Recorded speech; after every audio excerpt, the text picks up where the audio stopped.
My Uncle Jules by Guy de Maupassant.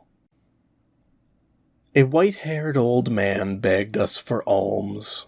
My companion, Joseph de Vranche, gave him 5 francs.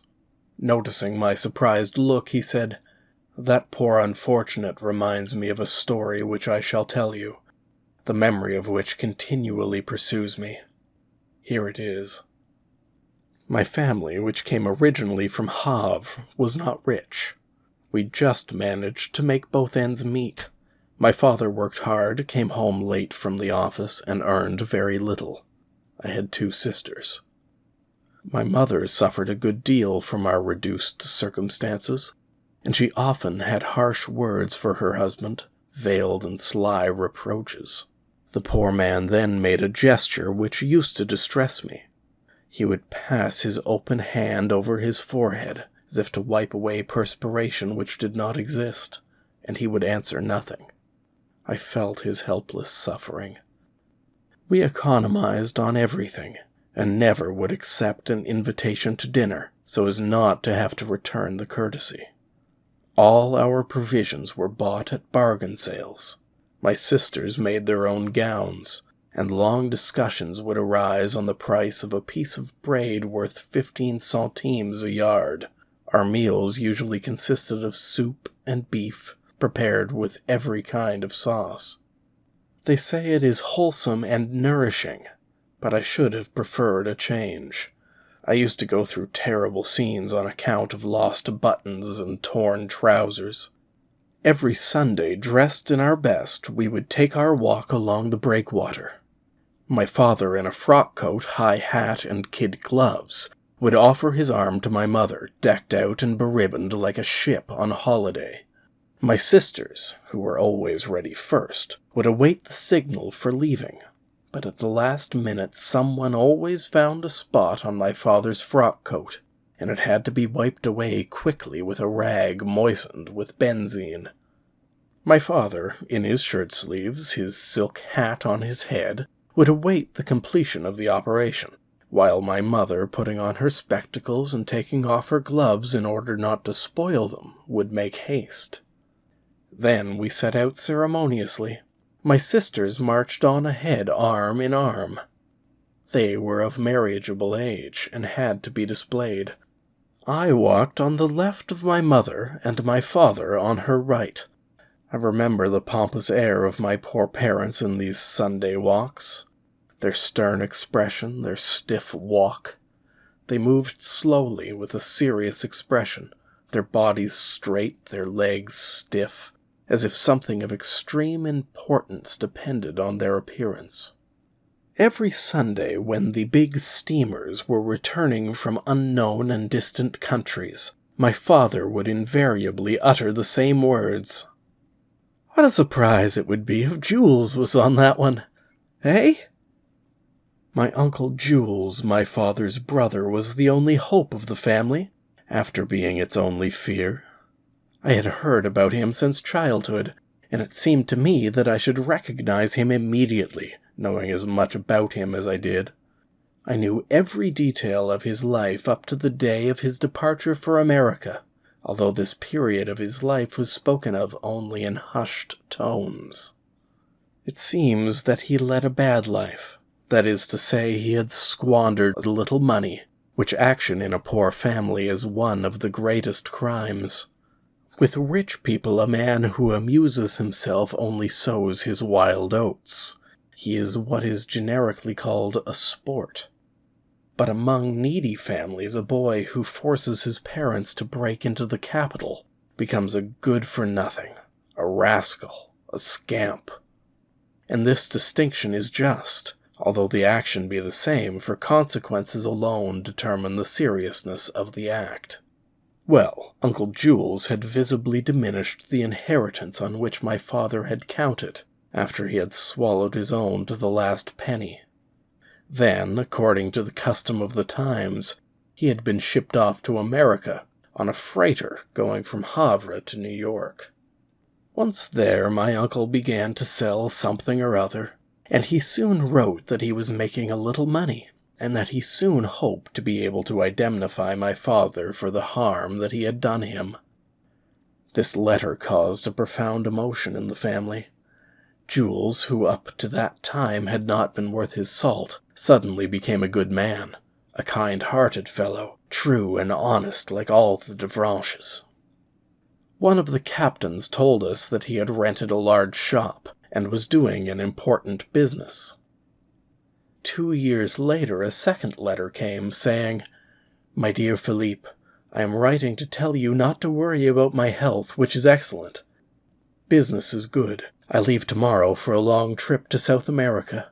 I may be away for several years without sending you any news. If I shouldn't write, don't worry. When my fortune is made, I shall return to Havre. I hope that it will not be too long, and that we shall all live happily together." This letter became the gospel of the family. It was read on the slightest provocation, and it was shown to everybody. For 10 years nothing was heard from Uncle Jules, but as time went on my father's hope grew, and my mother also often said, "When that good Jules is here, our position will be different. There is one who knew how to get along." And every Sunday, while watching the big steamers approaching from the horizon, pouring out a steam of smoke, my father would repeat his eternal question, "What a surprise it would be if Jules were on that one, hey?" We almost expected to see him waving his handkerchief, crying, "Hey, Philippe!" Thousands of schemes had been planned on the strength of this expected return. We were even to buy a little house with my uncle's money, a little place in the country near Ingouville. In fact, I wouldn't swear that my father had not already begun negotiations. The elder of my sisters was then 28, the other 26. They were not yet married, and that was a great grief to everyone. At last a suitor presented himself for the younger one. He was a clerk, not rich but honorable. I have always been morally certain that Uncle Jules' letter, which was shown him one evening, had swept away the young man's hesitation and definitely decided him. He was accepted eagerly, and it was decided that after the wedding the whole family should take a trip to Jersey. Jersey is the ideal trip for poor people. It is not far. One crosses a strip of sea in a steamer and lands on foreign soil, as this little island belongs to England. Thus a Frenchman, with a 2 hours' sail, can observe a neighboring people at home and study their customs. This trip to Jersey completely absorbed our ideas, was our sole anticipation, the constant thought of our minds. At last we left. I see it as plainly as if it had happened yesterday. The boat was getting up steam against the quay at Granville. My father, bewildered, was superintending the loading of our 3 pieces of baggage. My mother, nervous, had taken the arm of my unmarried sister, who seemed lost since the departure of the other one, like the last chicken of a brood. Behind us came the bride and groom, who always stayed behind, a thing that often made me turn around. The whistle sounded. We got on board, and the vessel, leaving the breakwater, forged ahead through a sea as flat as a marble table. We watched the coast disappear in the distance, happy and proud, like all who do not travel much. My father was swelling out his chest in the breeze, beneath his frock coat, which had that morning been very carefully cleaned, and he spread around him that odor of benzene which always made me recognize Sunday. Suddenly he noticed 2 elegantly dressed ladies to whom 2 gentlemen were offering oysters. An old ragged sailor was opening them with his knife and passing them to the gentlemen, who would then offer them to the ladies. They ate them in a dainty manner, holding the shell on a fine handkerchief, and advancing their mouths a little in order to not spot their dresses. They would then drink the liquid with a rapid little motion, and throw the shell overboard. My father was probably pleased with this delicate manner of eating oysters on a moving ship. He considered it good form, refined, and going up to my mother and sisters, he asked, "Would you like me to offer you some oysters?" My mother hesitated on account of the expense, but my two sisters immediately accepted. My mother said in a provoked manner, "I am afraid that they will hurt my stomach. Offer the children some, but not too much. It would make them sick." Then, turning toward me, she added, "As for Joseph, he doesn't need any. Boys shouldn't be spoiled." However, I remained beside my mother, finding this discrimination unjust. I watched my father as he pompously conducted my two sisters and his son-in-law toward the ragged old sailor. The two ladies had just left, and my father showed my sisters how to eat them without spilling the liquor. He even tried to give them an example, and seized an oyster. He attempted to imitate the ladies, and immediately spilled all the liquid over his coat. I heard my mother mutter, "He would do far better to keep quiet." But suddenly my father appeared to be worried. He retreated a few steps, stared at his family gathered around the old shell opener, and quickly came toward us. He seemed very pale with a peculiar look. In a low voice he said to my mother, "It's extraordinary how that man opening the oysters looks like Jules." Astonished, my mother asked, "What Jules?" My father continued, "Why, my brother. If I did not know that he was well off in America, I should think it was he." Bewildered, my mother stammered, "You are crazy. As long as you know that it is not he, why do you say such foolish things?" But my father insisted. "Go on over and see, Clarice. I would rather have you see with your own eyes." She arose and walked to her daughters. I, too, was watching the man. He was old, dirty, wrinkled, and did not lift his eyes from his work. My mother returned. I noticed that she was trembling. She exclaimed quickly, "I believe that it is he. Why don't you ask the captain? But be very careful that we don't have this rogue on our hands again." My father walked away, but I followed him. I felt strangely moved. The captain, a tall, thin man with blonde whiskers, was walking along the bridge with an important air as if he were commanding the Indian mail steamer.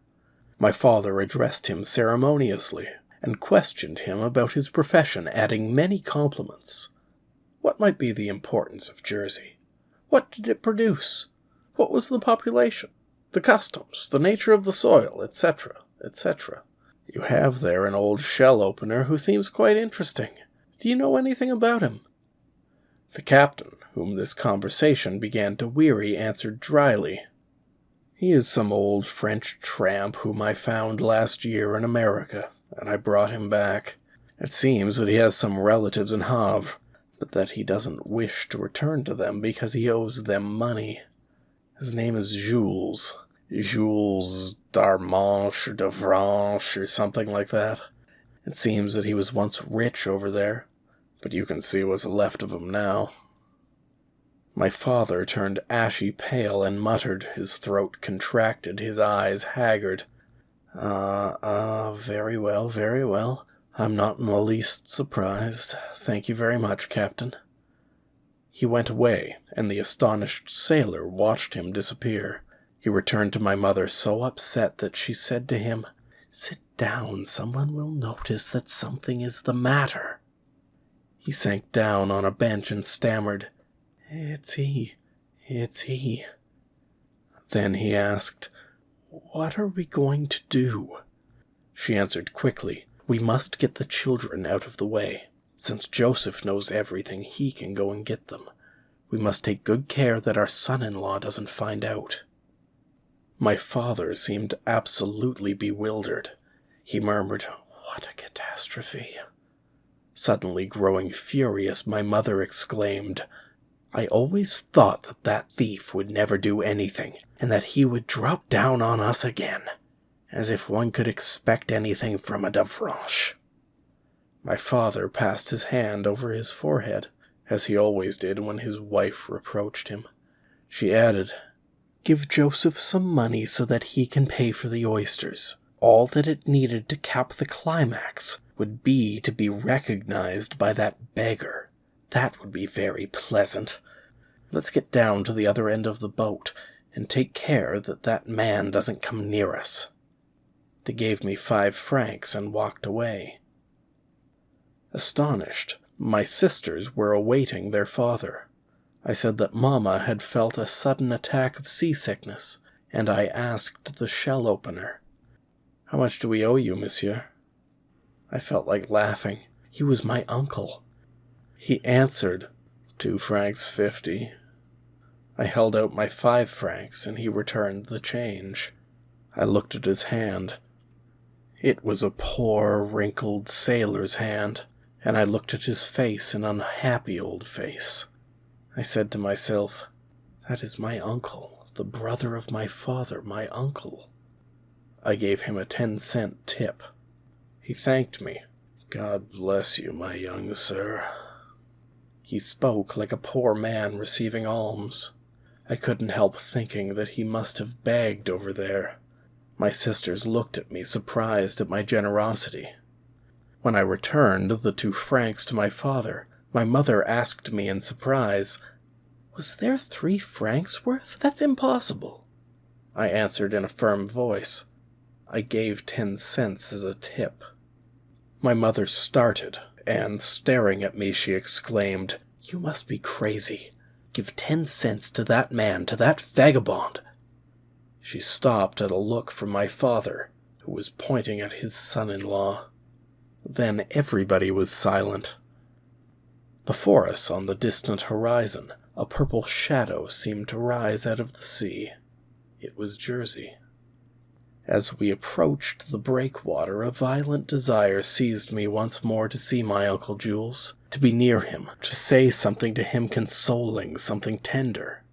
But as no one was eating any more oysters, he had disappeared, probably gone below to the dirty hold which was the home of the poor wretch.